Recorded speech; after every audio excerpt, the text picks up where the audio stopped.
This campervan electrical cable can end up costing you thousands. So today we're going to talk about 5 mistakes that people often make when wiring their campervan. And if you make just one of them, you could end up losing your pride and joy, your labour of love, your entire van. And mistake number 5, you won't even know you've made until it's too late. When you're building a DIY campervan, when it gets to the electrical stage, it's often the most intimidating. And the scary thing is that campervan wiring mistakes often don't look like mistakes until it's too late and your van's set on fire and it's just burning away and you've lost all of that progress, all of that time, all of that money. And yeah, all of that effort, because let's face it, building a van is a big deal. You need to put the time into the electrics and planning it out and know exactly what you're doing. So let's get straight into it and get into mistake number 1. Okay, so let's get into mistake number 1. When I first started building this van, I didn't realise there was all these different types of cable. But it turns out that there is different types of cable, and it's really important that you pick the right one, because you can't just grab the stuff that you use in your house. There's a lot of differences between a vehicle and a home or a building. And one is, buildings don't move so much, unless you're in an earthquake zone, which we're not, but vehicles do. They move a hell of a lot. So it's super important you get a multi-stranded wire for your van like this. You see how that's got all those different strands in there? That is what's important, because houses use a cable like this one here, which is solid. Now, if you was to put one of them in your van and you're bumping around, you know, a little bit off-road, whatever, I don't know what that weird dance was, but you're bouncing around on the road and whatnot, right? Those cables are going to be rattling and rattling and rattling inside the panels of your van. If one of them breaks, 1, you've lost the power to that, but 2, that becomes dangerous and it's potentially going to cause a short circuit or worse, a fire. So looking at this, that's got all the different strands. So chance of all of them breaking is very, very slim. Now, you've probably made this next mistake loads of times, probably when you've been wiring plugs at home, because you just don't seem to do it at home. But in a car, it's more important because of the movement. So what is mistake number 2? It's these things, not using ferrules. And this stuff, heat shrink. So because we're working with stranded wire, if we was to just screw that into a terminal, because it's so thin, and you know, almost brittle when it's just one on its own, there's a chance that that screw is going to clamp down on it and break these little fibres, which will lead to a loose connection, which could lead to dodgy short circuits or anything like that. A little piece of wire poking out one place, touching another piece of wire is a recipe for disaster. So that's why we use ferrules. Why do we need to use this stuff? Well, this is essentially a little bit like insulation tape, and what this does is it stops moisture getting into there as well and prevents any of these little strands, if they do come loose, from breaking through with ease. So you need a good crimping tool like this one, some ferrules and some heat shrink, and it's dead easy. So we're going to pop the heat shrink over the wire, get that in there, then we're going to pop our little ferrule on, and we're going to get that crimped on properly with a good crimp tool. So just pop that in there, give that a real good squeeze up, and what you get then is this nice square connector which is ready to go, and that is not going anywhere. Heat shrink up over the top of that. This would be better with a heat gun. Couldn't be bothered to get it out of the garage. And when I say garage, I obviously mean shed, because now I'm building a van, I really wish I had a garage. And when that's all nice and heated up, you've got this perfect little connection ready to go, which is going to be really stable. So mistake number 2, not using ferrules and heat shrink. So might as well get on to number 3, aren't we? Just wanted to jump into this video real quick and just say a massive thank you to everybody who's subscribed so far. We just hit 1,500 the other day, which is, I mean, that's amazing. We were just buzzing when we got to 500, but 1,500 is amazing. We'd love to get to 2,000 soon. So if you're one of the people who watches these videos and you've not subscribed yet, you probably don't even know. So if you could just hit that subscribe button for me, that would be amazing, because it really gives us a motivation to work harder and harder and harder on these videos and provide more value for you guys and more entertainment. So yeah, if you could do that for us, that would be amazing. Anyway, let's get into the next mistake. Right then, mistake number 3. What's the difference between that, and that, apart from the colour? Yeah, that's right, wire sizing. Now this is probably one of the most important sections, so make sure you're paying attention. Campervan electrical cable can be expensive, because you know it's really tempting to buy this really thin stuff here, which is like 1/2 mil, when really what you want is something more like that, which is a 6 mil. But it's not as simple as that. There's a lot more to it. So let's get into how to size your wires correctly to make sure that these don't become the fuse. Getting the wire size wrong on your van build could be an absolutely fatal error. So it's super important that you put in the time to work it out properly. If I was you, I'd be tempted to oversize the wires, because that gives you a little bit of peace of mind. Plus, if you wanted to upgrade in the future to something a little bit more powerful, you know what cable you've put in there, and you know whether it can handle that load or not. Now, this is a piece of 1mm cable, which cannot handle the biggest amount of load. So how do we work out what size wire we need? Well, first off, you need to understand what current you're going to be putting through these wires. So when we're talking about current, we're talking about amps. So how many amps is going through a given piece of wire? So to work out what amps an appliance uses, we need to take the watts that is listed on the box or whatever. We need to divide that by the voltage of your system, and that will give you your current, which is amps. And that is what's important when it comes to wire sizes, but it's not that straightforward. Let's say, for example, that we're putting some LED strips down the length of this ceiling, and in total it's going to be 2.5 meters one way and 2.5 meters the other way. So we'll take that 2.5 meters and times that by the watts per meter of that LED. And in the case of me, I'm going to be using some 9 watts per meter LEDs. So the mathematicians, or boffins as I like to call you, you have already done that maths, and you know that 9 times 5 is 45. So that means that that LED run is running at 45 watts. Now, this whole system is going to be a 12 volt system. So we divide that by that, and that gives us 3.75 amps. So we need to get the wire and make sure that we size the wire appropriately to the amount of amps that we've got running through that. But working out the current is just one side of the story, because the other thing you need to consider is where those wires are running. So as you can see, these walls are insulated, and we're going to get onto a thing in a minute which tells you how you need to run your wires through the walls, which needs to be taken into consideration. Now, you do need to upsize the cables if you're going to be running them through conduit, or if you're going to be running through insulation, or if you're going to be running more than one wire through that conduit, because that heat just builds up and builds up and builds up, and heat is the enemy of the electrical wire, because as we said before, we don't want that to become our fuse. So if we look at this chart here, this is telling me that I can get away with 1mm squared cable, because I've only got 3.7 amps running through it. I've got plenty of room in there for other wires, and it's going to be in an insulated wall. So 3.75 amps through a 1mm cable is more than adequate. So let's do that again for this fridge. So we know that this fridge is going to be running at 12 volts. Now, on the box, it says that its max power is 80 watts. Now, we tested this on last week's video, and you saw that actually it's only really using around 40 watts. Now, that is because when the startup of the generator kicks in, that has a little bit of a surge of power going through. So that's why we need to rate it at 80 watts. So if we take out 80 watts and divide that by the 12, that gives you 6.66666666667, I think. Well, I don't think, I know, because I did it on a calculator, obviously, because I can't do that maths in my head. However, that means we need to size the cable for 6.6 amps. Now, I already know what you're thinking. You're thinking, that chart a minute ago said that I could use a 1mm cable all the way up to, I think it was 10 amps. So I can use that for this fridge.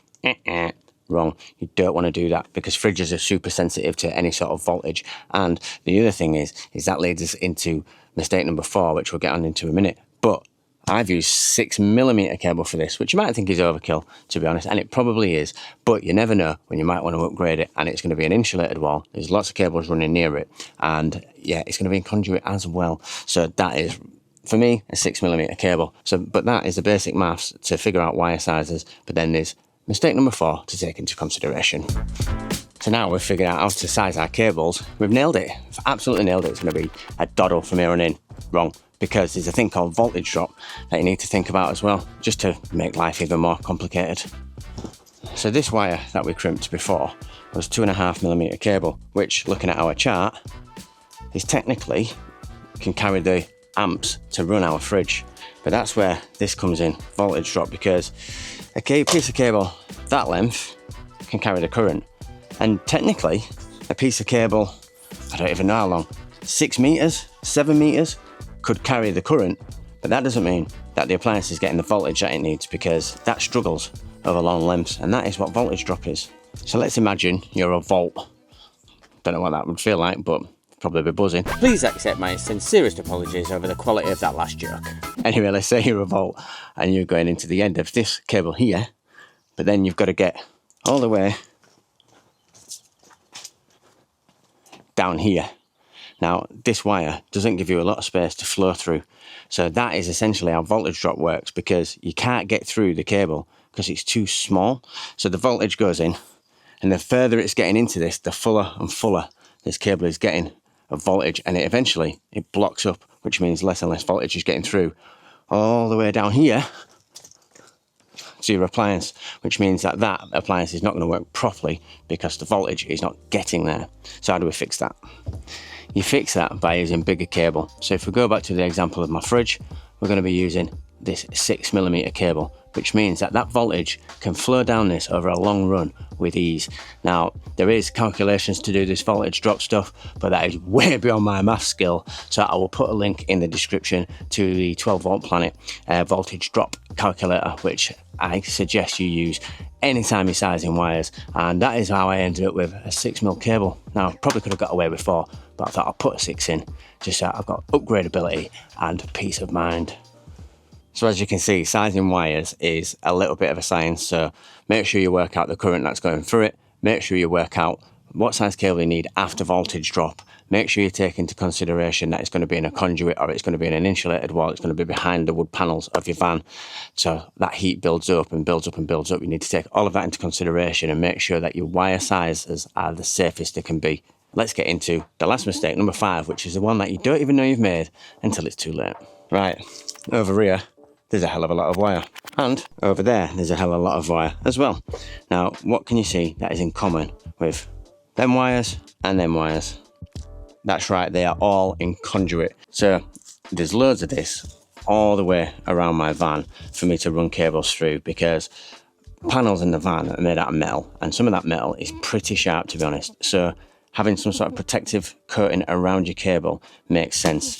Now, they do have this insulation stuff on, which does help protect it a little bit, but putting it in one of these helps protect it even more, because imagine you're driving down the road, that metal's scraping against that wire, the copper inside becomes exposed, then you're going to get short-circuited when that touches the panel of your van or the metal in your van, which is never going to be good, let's face it. So conduit is part 1 of mistake number 5. Now part 2 is make sure that you pick the best route for your wires to go. Now, I've seen all kinds of stuff on videos when I've been watching where people have got these weird and wonderful routing patterns, and you think, what's that about? But oftentimes it's because it's the shortest route to get to where you want to get to. So let's take a look at my wiring, and I'll explain a little bit of why we've done what we've done and what it's for and all that sort of stuff. And we'll talk through some of the wire sizes as well to kind of wrap this video all into one little piece that you can take away and help you with your van, hopefully. Right, down here is a bit of a spaghetti junction of wires, but you can see these labels on everything, so I know exactly what they're for. There's extra wire just so I've got lots to play with. So this one here is running into here, and then as it gets into there, you can see it's in some conduit. That cable is going to be for the bedside LED light with the switch on, and for the charger for USB-C. It's only a small USB-C, so a 20-watt one, and a small light LED light will be running at like a couple of watts. So what we've gone with there is a 2.5mm squared cable, which is more than enough, because the run of that cable is literally in there, down there, and into here.